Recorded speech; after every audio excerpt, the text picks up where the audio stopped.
Halo teman-teman, perkenalkan saya Juliana Wono. Saya ingin berbagi tentang kehidupan minimalis. Belakangan ini sering kita dengar ya, kehidupan minimalis itu banyak orang mulai menerapkannya. Nah, saya memulai itu sejak dari beberapa tahun lalu. Itu karena ada seorang teman saya meminjamkan bukunya, buku seorang Jepang, wanita Jepang, Marie Kondo, terbitan Gramedia tahun 2010. Nah, di buku itu saya membaca, jadi kita itu selama ini sudah eh, terlalu banyak dikelilingi oleh barang-barang ya. Kita merasa nyaman, kita punya uang, kita beli ini, beli itu, nambah ini, nambah itu. Akhirnya rumah kita penuh dengan barang-barang dan kehidupan kita habis waktunya untuk mengurus barang-barang itu, membersihkannya, merapikannya. Padahal sebenarnya tidak semua barang itu kita perlukan. Nah, kita membeli kadang itu memang karena ada diskon atau kita melihatnya bagus, cakep. Kita berpikir, oh nanti saya akan membuat ini, membuat itu. Saya akan menghias rumah saya dengan ini, dengan itu. Dan kita beli, kita bawa pulang, taruh di rumah.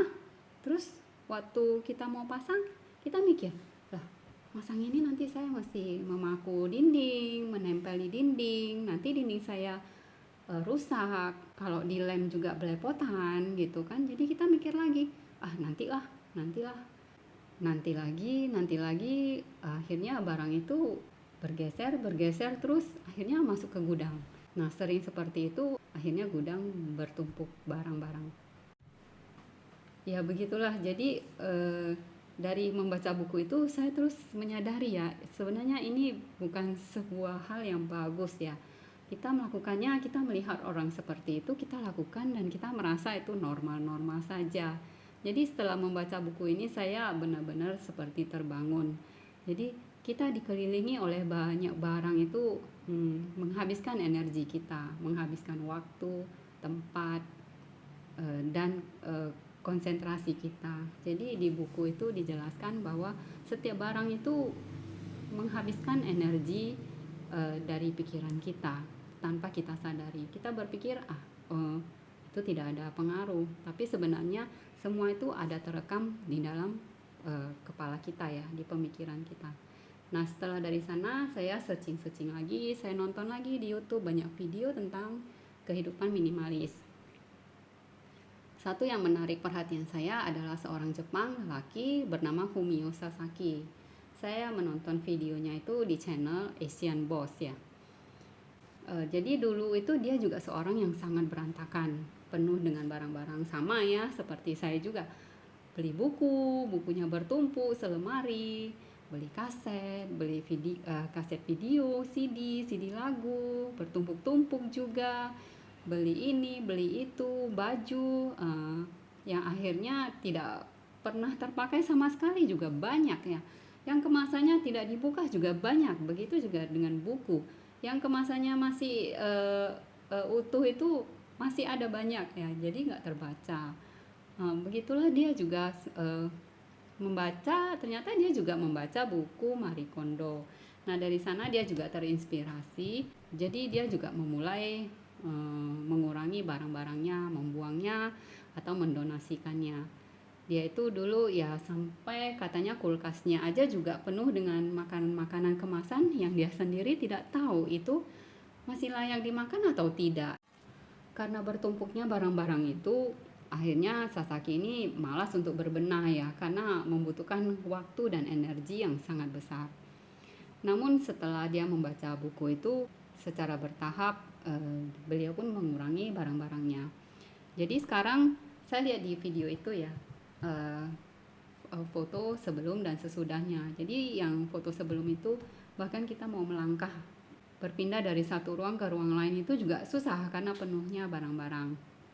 Nah, selain dari Marie Kondo, Fumio Sasaki ini juga terinspirasi ya, dari sana dia juga mencari tahu ya tentang kehidupan minimalis ini.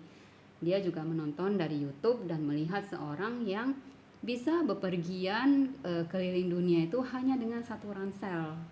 Jadi keringanan dan kebebasan itu sangat menginspirasi Fumio Sasaki.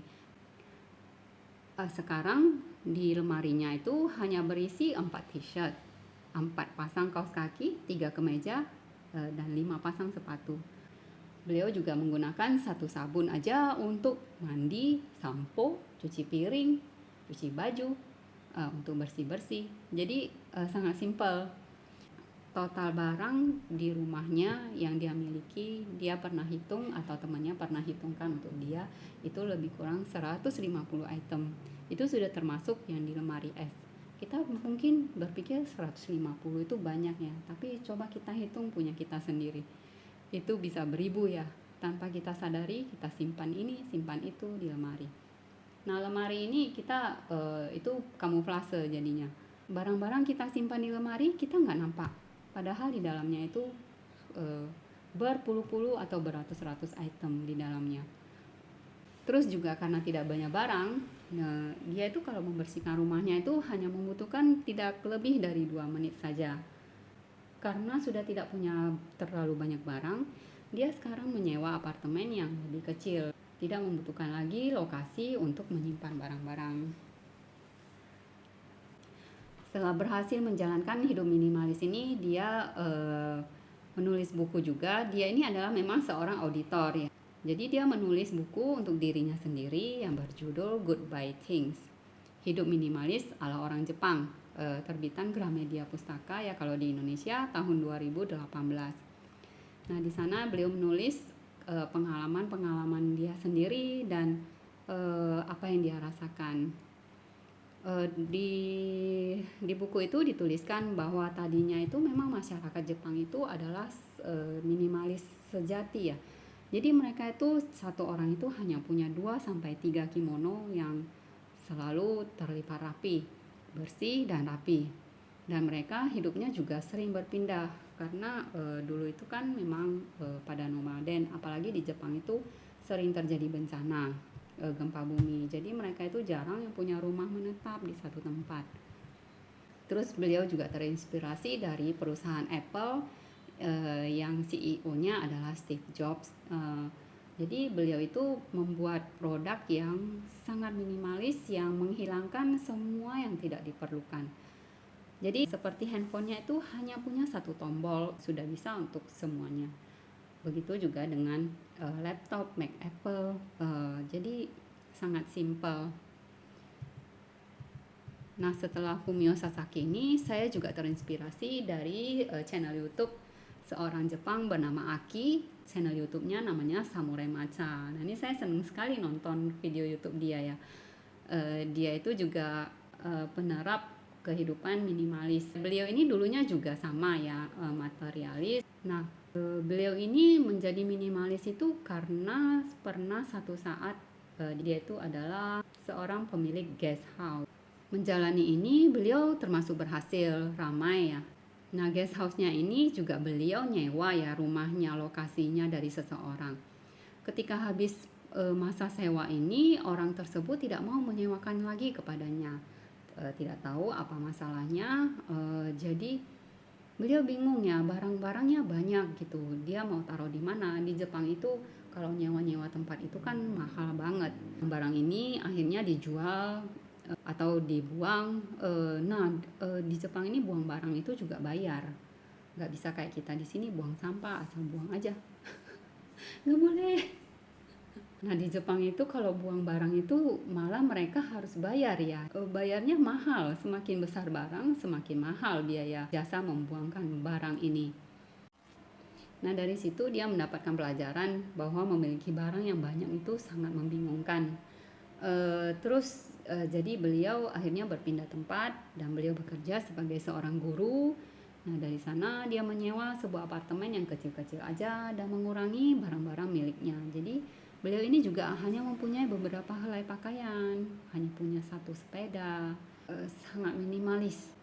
Bahkan saat traveling pun beliau hanya membawa 1 ransel saja.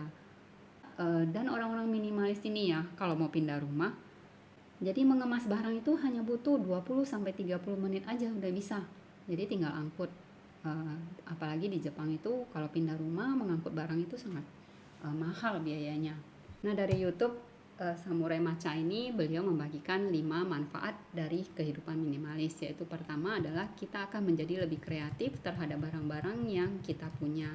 Jadi misalnya ya kita kan namanya minimalis, barangnya terbatas. Nah misalnya mau olahraga atau mau yoga gitu. Jadi beliau hanya pakai, beliau tidur kan itu pakai tatami, semacam tikar orang Jepang. Nah beliau kalau misalnya yoga atau melakukan olahraga ya pakai itu aja. Misalnya punya kursi, ya kursi itu dijadiin alat olahraga atau alat bantu. Nah yang kedua adalah kita akan lebih menghargai barang-barang yang kita miliki. Nah karena barang kita cuma sedikit, misalnya baju lah cuma 5 piece gitu, kita pasti akan lebih menjaganya. Dan kita kalau membeli pun kita akan memilih yang lebih berkualitas. Kita akan lebih mengutamakan kualitas daripada kuantitas. Dan kalau ada yang rusak gitu, kita akan mengusahakan untuk memperbaikinya. Yang ketiga, kita akan lebih cepat menyelesaikan atau membereskan hampir semua tugas karena barang kita sedikit. Jadi kita misalnya mau cari pulpen aja gitu ya. Kalau lemari cuma satu, ya kita nggak kemana-mana nyarinya. Jadi karena barang kita nggak banyak, ya kita nyarinya jadi gampang gitu kan. Karena nggak banyak lokasi penyimpanan juga. Terus membersihkan rumah juga jadi lebih gampang dan lebih cepat. Nah yang keempat, kita mudah untuk berpindah tempat, ya kayak pindah rumah gitu ya. Apalagi orang yang tidak punya rumah menetap sering berpindah-pindah tempat atau tugas kerjaan gitu. Jadi membereskan barang untuk pindah rumah itu ya gampang aja, tinggal ambil 1-2 tas udah bisa pindah rumah. Yang kelima, kita akan lebih tidak mudah tergoda oleh iklan dan sifat konsumerisme karena kita sudah merasa cukup dengan yang kita miliki. Jadi karena kita tahu mudaratnya mempunyai barang yang terlalu banyak, jadi kita lihat barang itu juga udah mikir, enggak lah nambah barang di rumah lagi, no. Terakhir kita bahas Marie Kondo ya. Saya juga menerapkan Marie Kondo ini di kehidupan saya. Jadi mengurangi barang itu bagaimana beliau ada menerangkannya. Jadi bukunya itu adalah The Life Changing Magic of Tidying Up tahun 2010. Nah metodenya ini adalah menyingkirkan barang-barang yang tidak lagi memiliki tujuan dan tidak lagi memicu kegembiraan pada diri kita. Jadi seringkali kita dikelilingi barang-barang yang sebenarnya kita tidak suka, tapi kita sayang untuk membuangnya. Jadi metode Marie Kondo ini adalah membuat isi rumah kita itu hanya apa yang kita sukai dan kita pakai, memang yang kita butuhkan. Nah, prinsip-prinsip merapikan barang dengan metode KonMari adalah yaitu pertama, merapikan seluruh ruang sekaligus. Nah, kenapa begitu? Karena bisa gini, misalnya kita beli tisu aja, tisu ya, kita udah nggak ingat kita beli berapa box, kita simpan di sini, kita simpan di sana. Nah, kalau merapikan satu ruang, nanti merapikan lagi ruang lain, ketemu lagi tisu. Nah gitu. Jadi mendingan kita bongkar aja dulu semua, keluarin. Nah kita pilah-pilah barangnya. Kalau memang yang dipakai terus, ya udah simpen. Seperti tisu tadi, kita jadikan di satu tempat. Jadi nggak tersebar kemana-mana. Seringkali kita seperti itu, karena terlalu banyak barang, terlalu banyak ruang, terlalu banyak lemari penyimpanan, kita nggak ingat lagi apa yang kita punya. Kita beli ini, beli itu. Saya pernah lihat YouTube, ada orang yang membeli cotton bud ya, kuping. Dia membeli itu bisa dipakai untuk 1000 tahun ke depan. Ya kita pakai itu berapa lama sekali sih, tapi karena kita tidak ingat ya, udah punya, simpan di mana ya?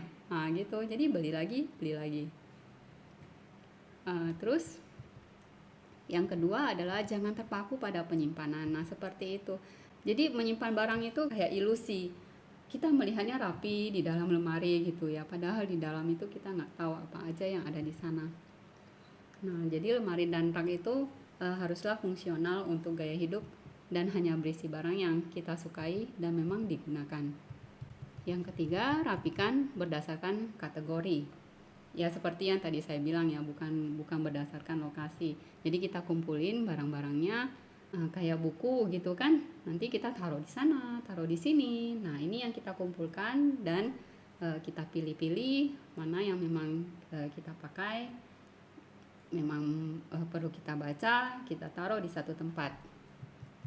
Terus yang keempat adalah singkirkan dulu, baru rapikan. Maksudnya gimana? Jadi kita kumpulin barang kita banyak gitu ya. Nah, kita singkirkan apa yang kita tidak suka, apa yang tidak kita pakai lagi. Metode ini meminta kita untuk memilih apa yang akan kita simpan, bukan apa yang mau dibuang. Jadi kita pilih apa yang kita perlu, kita butuh, yang kita sukai. Bukan melihat, oh ini jelek dibuang, ini nggak pakai dibuang. Kadang-kadang ada sesuatu yang netral, kita anggap nanti kita pakai gitu, tapi entah kapan pakainya.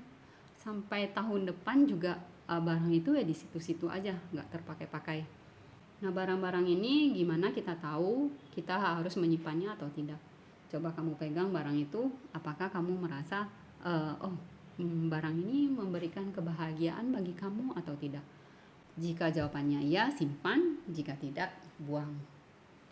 Nah, yang keenam, kerjakan dalam urutan tertentu. Nah, saat memilah barang-barang ini, kita kerjakan dalam urutan tertentu. Jadi awal-awal kita mulai dengan barang-barang yang tidak terlalu sentimental atau memiliki ikatan emosional. Barang-barang yang subjektif ya. Nah, ini berlainan bagi beberapa orang. Ada beberapa orang yang kita memilih pakaian dulu, misalnya pakaian terlalu banyak, kita pilih yang benar-benar memang kita pakai gitu. Kalau yang nggak dipakai, kadang kita melihat, nanti saya akan pakai, kapan? Nggak tahu. Nah, bisa tahun depan, bisa 2 tahun depan, kadang 10 tahun di lemari itu juga nggak pernah dipakai. Kita hanya berpikir, nanti satu saat saya akan memakainya. Atau mungkin ukurannya tidak sesuai, dan kita berpikir, oh nanti saya akan diet, kalau saya kurus, nanti saya akan pakai. Kurusnya entah kapan. Nah, setelah dari sana kita berurutan, habis pakaian kita pilih buku, habis itu pernak-pernik, terus ya, yang terakhir itu adalah yang kenang-kenangan seperti foto, video. Nah, zaman sekarang ini kita kan sudah sangat gampang ya, video, foto itu kita nggak perlu simpan dalam bentuk kaset lah atau lembaran kertas foto gitu ya. Yang ketujuh adalah rapikan barangmu sendiri, jangan dilakukan orang lain. Karena kita yang tahu apa yang kita perlu, apa yang kita tidak perlu. Dan apakah barang itu memicu kegembiraan pada kita atau tidak. Jadi kita hindari pengaruh dari luar. Misalnya teman atau orang tua kita, itu kan bagus gitu ya. Kamu kalau pakai itu bagus loh, cantik loh. Tapi sebenarnya kita waktu pakai nggak nyaman dan akhirnya nggak pernah terpakai. Jadi ini harus kita sendiri, kita pegang, kita rasakan sendiri memang saya mau atau tidak. Nah, terakhir kita hubungkan dengan Buddhism. Nah, kalau di Buddhism itu saya sangat terinspirasi juga dari kehidupan para biku, bante-bante kita. Nah, dari kesehariannya itu saya melihat ya, seorang biku itu misalnya hanya memiliki 2-3 pasang jubah. Nah, itu juga jubahnya ya dipakai sampai bertahun-tahun. Kalau saya pernah dengar itu, kalau misalnya sampai koyak, itu kita wajib untuk menjahitnya kembali. Nah, kalau sudah sampai usang, nah mereka itu juga rutin ya mewarnai jubah-jubah itu. Jadi kalau dicuci, kita kan baju itu kan bisa warnanya bisa jadi usang, luntur gitu ya. Jadi jelek kan. Nah, kalau bante-bante itu mereka ada ritual untuk merendam warna supaya menjadi bagus kembali. Nah, kalaupun sampai kainnya sudah usang, tidak bisa dijahit lagi, itu juga bukannya langsung dibuang. Nah, itu akan dijadikan alas tidur atau selimut. Jadi ini bertahap ya. Setelah menjadi selimut, kalau nggak bisa dipakai lagi, akan digunting-gunting dan dijadikan kain lap. Nah, setelah itu, kalau tidak bisa lagi, dia akan turun lagi menjadi keset kaki. Nah, begitulah. Jadi kain ini juga dari penggunaan baju turun sampai akhirnya jadi keset, bukan langsung dibuang begitu saja. Jadi kalau untuk orang yang peduli lingkungan, ini ya sangat go green sekali ya. Saya juga senang ya kehidupan go green. Jadi saya sangat hemat, saya memilah sampah. Kita tinggal di bumi ini sebentar, janganlah kita mengotori dengan sampah-sampah kita ya. Kalau bisa keturunan kita akan mewarisinya. Apa yang kita wariskan? Masa sampah? Jangan dong. Nah, biku-biku ini juga hanya memiliki ya itu aja ya, jubah. Yang lainnya itu tempat tinggal. Tempat tinggal itu juga di wihara ya, itu adalah dari umat. Jadi mereka itu tidak mempunyai rumah sendiri, tidak mempunyai properti sendiri. Istilahnya itu pabaja. Pabaja itu artinya adalah tidak mempunyai rumah. Jadi mereka itu tinggal di tempat yang dimana mereka ditugaskan atau dimana mereka lagi belajar. Jadi oleh Buddha, seorang biku itu dibatasi hanya 4 kebutuhan pokok, yaitu tempat tinggal, jubah, makanan, dan obat-obatan. Itu pun dengan syarat-syarat tertentu, dan kadang makanan dan obat-obatan itu juga mereka tidak boleh disimpan sendiri ya. Kalau ada yang boleh disimpan pun itu dalam jangka waktu tertentu. Oke, jadi sekarang kita kesimpulannya adalah kehidupan minimalis ini ya sangat membuat hidup kita lebih teratur dan terarah. Suasana rumah yang lega tentu memberikan ketenangan bagi jiwa dan batin kita. Kegiatan untuk membersihkan rumah juga jadi berkurang dan kita jadi mempunyai waktu yang lebih banyak untuk melakukan apa yang benar-benar kita sukai. Jadi seringkali kita mau keluar rumah itu, kita apalagi ibu-ibu ya mikir, aduh rumah saya belum dibersihkan, aduh saya belum ini, aduh saya belum itu, rumah saya masih berantakan, seperti itu. Jadi kalau rumah kita hanya mempunyai sedikit barang, kita mau kemana-mana tinggal go aja. Terus juga mengurangi konsumsi barang yang sudah tentu juga telah membantu mengurangi produksi barang yang menghabiskan sumber daya, yang juga menimbulkan begitu banyak polusi dan sekaligus menambah sampah di dunia. Nah, produksi barang ini juga akan berdampak pada diri kita sendiri ya, seperti pencemaran itu udara, siapa yang hirup? Kita juga. Nah, produksi barang ini juga belum tentu semuanya laku ya atau laris terjual. Nah, barang buangan itu juga banyak ya. Jadi yang kita pakai, dibuang itu jadi sampah. Yang diproduksi yang berlebihan itu juga menjadi sampah. Nah, seperti tadi saya bilang, istilahnya kita hanya menumpang saja di dunia ini. Berapa lama kita hidup? 50 tahun, paling lama 90, 100 tahun. Sampah yang kita hasilkan, kapan lenyapnya? Sampai 1000 tahun sebuah botol plastik bisa bertahan. Terus juga pemakaian barang yang berlebihan. Misalnya kayak kita ya, butuhnya berapa sepatu sih? 2 sepatu aja lah boleh dibilang. Dikali 8 miliar orang, jadi 16 miliar sepatu. Dan kenyataannya tidak seperti itu. Satu orang itu bisa memiliki berpuluh pasang sepatu dalam satu waktu, yang tidak semuanya dipakai, ada yang hanya dipajang-pajang saja.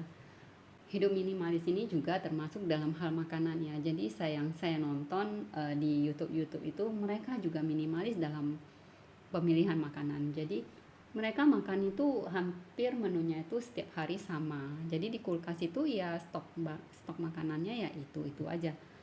Nah, dibandingkan dengan kehidupan kita sekarang ini ya, di zaman makanan itu tinggal pencet handphone kemudian dia datang begitu gampangnya. Jadi anak-anak muda sekarang banyak yang menderita sakit degeneratif, yaitu penyakit kronis yang muncul akibat penurunan fungsi organ dan jaringan. Itu seperti kanker, diabetes, hipertensi, dan masih banyak lainnya. Terus juga bahkan beberapa diantaranya meninggal di usia yang masih sangat belia. Kontrol diri ya sangatlah penting ya untuk sekarang ini agar kita berada di jalur yang benar. Saya pernah dengar ya, jadi kalau para dokter itu di rumah sakit yang jaga malam, yang jaga pasien, itu juga mereka itu juga sangat rentan terhadap penyakit, karena misalnya yang jaga malam aja lah ya, mereka tidak tidur, dan kalaupun tidur nanti sewaktu-waktu bisa terbangun, itu juga sangat tidak sehat bagi mereka. Jadi saya berpikir seandainya kita semua ini sehat, tentu tidak perlu ada orang yang mempertaruhkan kesehatannya untuk merawat orang-orang sakit. Ini pemikiran saya. Seperti saya berpikir seandainya tidak ada maling di dunia ini, tidak perlu ada satpam yang menjaga malam mempertaruhkan kesehatan mereka. Ya, seperti itu. Nah, jadi perkembangan teknologi dan jasa memungkinkan kita sekarang ini untuk hidup tanpa banyak barang. Ya, seperti misalnya sekarang ini kan banyak angkutan online ya. Jadi anak-anak muda sekarang itu berpikir, untuk apa saya punya mobil? Saya tinggal pencet handphone, mobil datang, dan saya tidak perlu nyetir, tidak perlu merawat mobil, tidak perlu membayar pajak, dan lain-lain. Nah, seperti tadi juga tumpukan video atau foto itu juga bisa dikurangi dengan adanya memori misalnya di handphone ya. Handphone ini juga sangat berguna ya, sangat mengurangi. Jadi sekarang misalnya buku aja kita pakai buku elektronik gitu ya. Nah, jadi handphone ini bisa berfungsi sebagai TV, penyimpanan, pemutar musik, sebagai jam, pembayaran tagihan, e-wallet, e-shopping, notes, peta, center. Jadi sangat serbaguna dan kita tidak perlu memiliki ini dan itu lagi. Hampir semua bisa digantikan oleh adanya handphone. Nah, untuk penutup saya ingin memberikan pernyataan dari Fumio Sasaki di bukunya, yaitu proses mengurangi barang kepemilikan kita hingga ke jumlah paling minimum. Hidup hanya dengan barang-barang itu agar kita dapat berfokus pada hal yang sungguh-sungguh penting bagi kita. Terima kasih. Namo Buddhaya.